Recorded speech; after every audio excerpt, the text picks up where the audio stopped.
Halo guys, sebelum lanjut jangan lupa subrek. Langit dan bumi terbuka dan tertutup. Kenapa kamu tidak mengambil tindakan? Si Hao bertanya. Mengapa saya harus mengambil tindakan? Membiarkan keduanya bertarung seharusnya sudah cukup. Pagoda kecil berkata. Si Hao terdiam. Pagoda kecil itu tertawa dingin dan berkata, saya berbeda dari dia. Dengan membantunya membebaskan dirinya, ini juga bisa dianggap sebagai kebaikan yang luar biasa. Si Hao melengkungkan bibirnya. Dia benar-benar merasa bahwa orang ini akan bertarung dalam pertempuran yang menentukan, namun pada akhirnya, itu hanya akan menyaksikan pertempuran berlangsung, tidak terlalu melibatkan dirinya sendiri. Kamu harus berterima kasih padaku. Kalau tidak, jika itu benar-benar seperti yang Anda katakan di mana semua karma ditempatkan pada Anda. Kata pagoda kecil itu. Sekarang, kita harus membiarkan makhluk ini mengambil semuanya. Pada saat yang sama, cahaya warna-warni kemasan memenuhi langit. Adegan ini benar-benar menakutkan. Kabut emas melonjak, dan sayapnya melepaskan fluktuasi yang sangat kuat untuk menahan gunung 5 fase. Mengerikan. Si Hao sangat terguncang. Ayo pergi. Kita harus mulai bergerak juga dan menyerahkan mereka berdua pada pertempuran hebat mereka. Mari kita buka perbendaharaan gunung abadi dan menuai rampasan kita, kata pagoda kecil itu. Ia mengatakan, karma kali ini akan ditambahkan ke tubuh Anda. Kami menyelamatkan orang tua saya dulu, kata si Hao. Dia kemudian menambahkan, tambahkan semua karma ke saya. Si Hao menambahkan ini atas inisiatifnya sendiri. Ini mewakili sikapnya tentang hal ini. Ketika dia melihat ruang terbatas itu, emosinya meningkat. Dia sangat ingin menerobos tempat itu dan bertemu orang tuanya. Komposisinya seperti sudut marsial Imperial Manor. Si Hao melihat ke kedalaman tempat ini. Tunggu, ada sesuatu yang aneh di sana. Pagoda kecil itu berkata dengan lembut. Hari ini, kamu sudah memecahkan segel dan melepaskan keberadaan itu, namun kamu masih ingin datang ke sini. Saya tidak akan membiarkan Anda melakukan apa yang Anda inginkan. Kehendak surgawi gunung 5 fase berfluktuasi keluar. Itu penuh dengan kemarahan. Pelit. Kami hanya ingin membawa 2 orang pergi. Apakah ada kebutuhan untuk sesuatu seperti ini? Pagoda kecil itu berbicara dengan agak acuh tak acuh.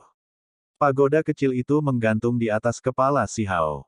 Energi kacau berputar-putar, dan semua formasi terbuka. Seolah-olah dia bepergian di tanah yang datar, si Hao dengan cepat berlari ke dalam. Suara teredam terdengar di udara. Seseorang mencoba mengobrak-abrik ruang dengan senjata tajam, mencoba lagi dan lagi. Sepasang suami dan istri sangat cemas karena mereka melakukan segala yang mereka bisa untuk mengiris kekosongan. Si Hao bisa melihat mereka bahkan saat dia jauh. Matanya langsung menjadi kabur. Mereka adalah ayah dan ibunya. Setelah berpisah selama lebih dari 10 tahun, dia akhirnya bisa bertemu dengan mereka lagi. Ayah ibu. Si Hao berteriak keras. Haur. Ketika suami dan istri melihatnya, suara mereka mulai bergetar. Mereka merasa seperti sedang bermimpi. Segera, kedua individu mulai gemetar. Mereka membuka mulut mereka, tetapi mereka tidak bisa mengucapkan satu kalimat pun. Pada saat ini, hati mereka bergetar. Mereka penuh dengan emosi, dan air mata terus jatuh. Mereka meneriakkan nama itu. Kegembiraan, rasa bersalah, dan semua jenis emosi rumit memenuhi pikiran mereka. Kedua individu itu hampir tersandung ketika mereka dengan cepat bergegas. Ayah, ibu, air mata jatuh dari mata si Hao. Selama tahun-tahun ini, dia muncul dari gurun besar sendirian. Sejak kecil, dia jarang menangis. Ketika dia tumbuh dewasa, mereka menjadi lebih langka. Namun, pada saat ini, air mata mengaburkan pandangannya. Dia sudah menunggu hari ini untuk waktu yang sangat lama. Nak, itu anakku. Air mata mengalir terus-menerus dari wajah Qin Yining. Si Hao menyeka air matanya dan bergegas maju. Pagoda kecil itu bergetar, dan formasi di semua sisi hancur, menjadi jalur yang datar untuk dilaluinya. Dengan langkah kaki tersandung dan wajah penuh air mata, Si Ziling dan istrinya bergegas maju. Ada nyala api yang mengamuk di dalam hati mereka yang sulit untuk ditekan. Apakah Anda benar-benar khawatir saya? Meskipun ia merasa sulit untuk percaya, dia masih tidak bisa membantu tetapi bertanya dengan suara gemetar. Qin Yining dengan lembut membelai wajah Si Hao sambil menatapnya dengan bodoh. Air mata terus mengalir di wajahnya. Bahkan wajah gagah berani Si Ziling pun mengeluarkan air mata. Napasnya kasar, dan saat dia meraih bahu Si Hao, dia tertawa keras, tetapi air mata masih jatuh. Pada saat ini, mereka merasakan kegembiraan yang luar biasa, juga kesedihan. Semua jenis emosi ada pada saat yang sama. Ini aku. Si Hao berteriak keras. Dia membiarkan air mata mengalir dengan bebas saat dia dengan keras memanggil ayah dan ibunya. Qin Yining meraihnya ke pelukannya dan menangis, tidak bisa menahan diri lagi. Dia telah merindukannya begitu lama, dan sekarang, dia membiarkan semuanya keluar. Selama bertahun-tahun, dia sering terbangun dari mimpinya hanya untuk menemukan air mata di bantalnya. Si Ziling juga memeluk anggota keluarganya. Dia tidak mengatakan apa-apa dan hanya melakukan yang terbaik untuk menekan emosinya. Sebagai ayah, dia seharusnya seperti gunung besar yang melindungi anak-anaknya. Ia tidak ingin anaknya melihat sisi lemahnya. Keluarga tiga orang itu akhirnya bertemu muka dengan muka. Ada terlalu banyak hal yang ingin mereka katakan, tetapi mereka merasa sulit untuk mengatakannya segera. Kegembiraan dan emosi yang menggetarkan memenuhi hati mereka. Qin Yining membelai wajah Si Hao lagi dan lagi. Ketika dia menatapnya dan kemudian memikirkan penampilannya ketika dia masih kecil, dia merasakan gelombang kesedihan, gelombang kebahagiaan, gelombang air mata, gelombang tawa, serta gelombang kekecewaan. Si Ziling terus-menerus menepuk pundaknya, merasakan kebahagiaan yang luar biasa bahwa dia memiliki anak seperti ini. Dia tidak bisa menahan tawa terbahak-bahak, tetapi tanpa sadar, air mata muncul di matanya lagi. Dia buru-buru berbalik dan menyekannya dengan punggung menghadap Si Hao. Anakku telah menderita selama tahun-tahun ini. Ibu dan ayah telah mengecewakanmu, kata Qin Yining sambil menangis. Saat mereka bertemu satu sama lain, sedikit rasa asam dan pahit di dalam hatinya sudah menghilang. Ia bisa merasakan kasih sayang orang tuanya. Emosi ini bukanlah hal-hal yang dapat dipisahkan oleh waktu atau jarak. Meskipun mereka dipisahkan oleh dua wilayah besar, dan meskipun mereka tidak bertemu selama bertahun-tahun, saat mereka bergegas menuju satu sama lain, semua jarak di antara mereka telah menghilang. Hanya ada emosi yang bergerak. Ibu, ayah, aku tidak pernah menyalahkan kalian berdua. Aku hanya ingin bertemu denganmu, Si Hao berbicara. Sejak dia masih muda, dia selalu melihat bahwa anak-anak lain memiliki ayah dan ibu. Dia sedih karena dia sendirian. Ketika dia dewasa, dia selalu menyapu musuhnya sendirian, tetapi jauh di lubuk hatinya, dia masih memiliki sedikit kelembutan. Sekarang dia bertemu mereka lagi hari ini, dia sangat tersentuh. Pasangan yang sudah menikah dengan bahagia meneteskan air mata, tersenyum sambil mengalami emosi yang luar biasa ketika mereka memikirkan bagaimana mereka tidak merawat Si Hao setelah bertahun-tahun. Rasa bersalah dan penyesalan mereka semua menyembur keluar. Nak, semua kesalahan ada di tubuh kita, Qin Yining menangis. Saat itu, dengan tingkat kultivasi mereka, tidak mungkin untuk melawan para ahli tertinggi. Sepanjang jalan, mereka hampir mati berkali-kali. Itu karena Si Ziling telah terluka parah saat membawa Si Hao keluar dari ibu kota negara batu. Sementara itu, ibu Si Hao, Qin Yining, telah mengalami cedera internal sejak lama. Adapun cedera internal, Si Hao telah mendengar tentang beberapa dari ibu dari rindu muda Lightning Clan. Qin Yining datang dari luar wilayah gurun. Dia mendapatkan pengalaman di wilayah gurun, tetapi dia dikomplotkan oleh orang lain. Kultivasinya hampir sepenuhnya hancur, tetapi kemudian, dia bertemu Si Ziling. Mereka mengembangkan perasaan satu sama lain, dan akhirnya, mereka bersatu dan menjadi pasangan suami istri. Ketika Si Ziling dan istrinya tiba di Gunung Abadi, mereka langsung dipenjara. Dia kemudian menemukan bahwa cedera Qin Yining terkait dengan orang-orang Qin Clan. Si Ziling juga telah menebak fakta bahwa latar belakang istrinya mungkin mencengangkan.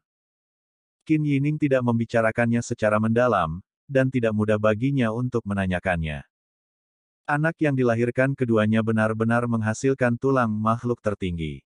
Ketika berita itu mencapai Gunung Abadi, itu membuat mereka sangat terkejut dan menciptakan kontroversi besar. Terlepas dari apakah ada perselisihan sebelumnya atau tidak, atau jika itu melibatkan klan di alam yang lebih tinggi, masalah ini penting. Namun, tulang makhluk tertinggi telah dicungkil, jadi tidak ada yang bisa mereka lakukan. Itu sulit untuk diambil dan tidak mungkin untuk diganti. Selain itu, ketika berita tiba bahwa orang-orang dari garis keturunan Qin Yining di alam yang lebih tinggi dikalahkan, masalah ini menjadi kurang penting. Pada akhirnya, tidak ada yang terlalu memperhatikan anak yang telah kehilangan tulangnya yang tertinggi. Namun, mereka memperhatikan Si Yi dengan hati-hati. Si Ziling dan istrinya tidak mau. Dia memohon dengan getir untuk kembali ke desa batu untuk memberikan obat suci agar dia bisa merawat anaknya yang menyedihkan. Sayangnya, para tetua Gunung Abadi sangat dingin. Mereka tidak menyetujui permintaannya dan mengatakan bahwa melakukan hal seperti itu hanya akan sia-sia dan tidak akan dapat menyelamatkan nyawa seorang anak yang sekarat. Kata-kata itu memberikan pukulan berat bagi pasangan yang sudah menikah, membuat mereka sangat terluka di dalam. Setelah itu, mereka dipenjara di dalam lembah dan tidak diizinkan untuk pergi. Namun, keadaan berubah menjadi lebih baik. Alam yang lebih tinggi ingin melaksanakan proyek kelahiran kembali makhluk tertinggi. Mereka ingin mereka melahirkan lagi, karena anak pertama mereka telah dilahirkan secara alami sebagai makhluk tertinggi. Namun, klan Qin kembali pada kata-kata mereka. Mereka tidak mengizinkan mereka pergi dan mengabaikan permintaan mereka. Anakku, ibumu telah mengecewakanmu. Hanya setelah mengancam dengan kematian, kami membuat anggota klan setuju untuk membawa kami ke desa batu untuk menemukanmu. Qin Yining diam-diam meneteskan air mata. Mereka memikirkan banyak hal dari masa lalu, mengisinya dengan penyesalan dan kesengsaraan. Ketika dia dan Si Ziling kembali ke desa batu, mereka benar-benar hancur. Mereka hanya melihat reruntuhan tandus dan tandus yang membentang ratusan ribu. Pada saat itu, semua harapan mereka telah berubah menjadi debu. Si Hao terus meneteskan air mata. Dia tahu bahwa kekacauan pasti disebabkan oleh Heaven Swallowing Sparrow dan Qi saat memperebutkan harta gunung, dan itulah mengapa mereka melewatkan kesempatan ini. Setelah berpisah selama bertahun-tahun, mereka akhirnya dipertemukan kembali. Meskipun ada kesedihan, ada lebih banyak kebahagiaan. Bagian terdalam dari Si Hao merasa puas. Jangan salahkan adik laki-lakimu. Jelas bahwa ketika suami dan istri merobek kekosongan, mereka melihat Si Hao berdiri menentang saudaranya dan bahkan mengambil tindakan terhadap satu sama lain. Mereka membuka mulut mereka. Ada terlalu banyak hal yang ingin mereka katakan, tetapi mereka tidak tahu harus mulai dari mana. Si Hao mengerti apa yang mereka coba katakan. Dia dengan sungguh-sungguh mengangguk dan berkata, "Aku dan adik laki-laki adalah saudara. Kami akan saling menjaga satu sama lain." Ini benar-benar tidak bisa disalahkan pada dia, air mata mengalir dari wajah Qin Yining. Tahun itu ketika mereka kembali dari 100.000 li tanah kosong yang dibersihkan dengan darah, semua harapan pasangan menikah ini berubah menjadi debu. Sulit bagi mereka untuk menghilangkan pikiran seperti itu, dan mereka tidak bisa melupakan masa lalu. Si Hao muda sangat menggemaskan dan kuat. Dia adalah makhluk tertinggi yang lahir secara alami, namun tulang makhluk tertingginya dicungkil oleh orang lain dan dibiarkan dalam keadaan lemah yang tak tertahankan. Selama ini, pasangan suami istri selalu tenggelam dalam siksaan. Pada akhirnya, yang memungkinkan mereka keluar dari kegelapan adalah anak kedua mereka. Dia juga muda dan lembut, dengan mata besar dan cerah dan juga sangat imut. Keduanya akhirnya mempercayakan segalanya padanya, mengembangkan harapan dalam diri mereka lagi. Untuk alasan ini, mereka juga menamai anak kedua mereka, Hao, melanjutkan nama putra sulung mereka. Mereka terus memanggilnya Si Hao. Mereka sangat merindukan anak mereka sebelumnya dan tidak bisa melupakannya. Sayangnya, sejak dia lahir di Gunung Abadi, ada banyak hal yang sulit untuk diubah. Anak kedua mendapat perhatian khusus oleh klan Qin, dan dengan harapan besar yang diberikan padanya, nama belakangnya diubah menjadi Qin, jadi dia menjadi Qin Hao. Putra kedua menerima pendidikan klan Qin. Bakatnya yang menakjubkan terungkap, dan dia benar-benar kuat hingga tingkat yang menakutkan. Si Ziling dan istrinya tidak bisa menghentikan orang-orang klan Qin untuk mengubah nama keluarga anak kedua mereka, jadi mereka akhirnya memanggilnya Haoer. Bagaimanapun, klan Qin dengan sepenuh hati membesarkannya, memberi anak ini sumber daya yang cukup. Ini bukan sesuatu yang akan ditolak oleh suami dan istri. Tidak perlu diragukan lagi cinta orang tua kepada anak-anak mereka. Suatu hari, sengaja atau tidak, beberapa orang dari klan Qin memberitahu anak ini bahwa ia dilahirkan demi menyelamatkan anak pertama dari orang tuanya. Mengapa? Qin Hao muda tidak bisa menahan diri untuk tidak berteriak keras. Seseorang dari klan Qin kemudian mengatakan kepadanya bahwa dia masuk ke dunia ini dengan tujuan besar, dan itu adalah untuk menyelamatkan seorang anak dari masa lalu. Si Ziling dan istrinya merasa sangat sedih, tetapi mereka menggunakan suara lembut untuk memberitahu dia bahwa memang ada kakak laki-laki sebelumnya, tetapi dia sudah meninggal. Mereka tidak akan pernah bisa bertemu dengannya, dan Qin Hao bukanlah penggantinya. Mungkin ketika anak ini pertama kali datang ke dunia ini, mereka ingin menggunakannya untuk menyelamatkan anak pertama mereka, tetapi mereka tetap tidak akan pernah membahayakan hidupnya. Bagaimanapun, mereka berdua adalah anak mereka sendiri. Selain itu, setelah si Hao meninggal, pasangan yang sudah menikah memusatkan semua kasih sayang mereka padanya. Pada kenyataannya, sebagai ayah dan ibu, bagaimana mungkin mereka tidak mencintai anak mereka sendiri? Ini terutama terjadi setelah anak pertama hilang. Keduanya lebih menghargai putra kedua mereka. Namun, Qin Hao terus mengingat bahwa dia dulu memiliki seorang kakak laki-laki. Tetua Qin Clan terus memberitahunya bahwa orang tuanya hanya memiliki dia untuk menyelamatkan kakak laki-laki itu. Si Ziling secara alami membenci klan Qin. Bagaimana mereka bisa mengajar seorang anak seperti ini dan menanam benih jenis ini? Kamu benar-benar tidak bisa menyalahkan adik laki-lakimu. Dia hanya seorang anak kecil, dan itu adalah sesuatu yang selalu mengganggunya. Dia selalu berpikir bahwa dia tidak bisa dibandingkan denganmu di hati kami. Qin Yining berbicara seperti ini lagi. Si Hao bisa merasakan bahwa ayah dan ibunya sangat menyayangi adiknya itu. Mereka terus-menerus menjelaskan karena takut tidak akan cocok. Ayah, ibu, aku tahu bahwa bagaimanapun juga, dia adalah adikku tersayang, anggota keluarga dekat, kata si Hao lembut sehingga mereka tidak perlu mengatakannya lagi. Keduanya mengangguk. Mereka menarik tangannya dan terus berbicara tentang masa lalu. Nak, kamu tidak mengerti betapa bahagianya kami ketika kami mengetahui bahwa kamu masih hidup. Seolah-olah kami tidak merasa menyesal lagi. Qin Yining adalah ibunya. Dia ingin mengatakan sesuatu, tetapi dia hanya bisa menangis dan tertawa pada saat yang bersamaan. Aku benci gunung abadi, si Ziling berkata sambil mengerutkan kening. Itu karena berdasarkan apa yang dia katakan, bahkan pertumbuhan Si Yi adalah karena beberapa keterlibatan gunung abadi, secara tersembunyi menyediakan sumber daya melalui danau roh iblis.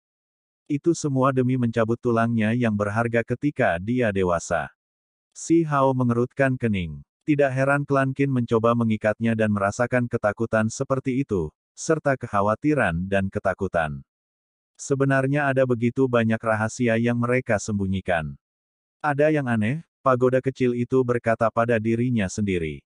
Itu menatap altar di sini terus-menerus. Itu jelas merasakan aura makhluk tertinggi.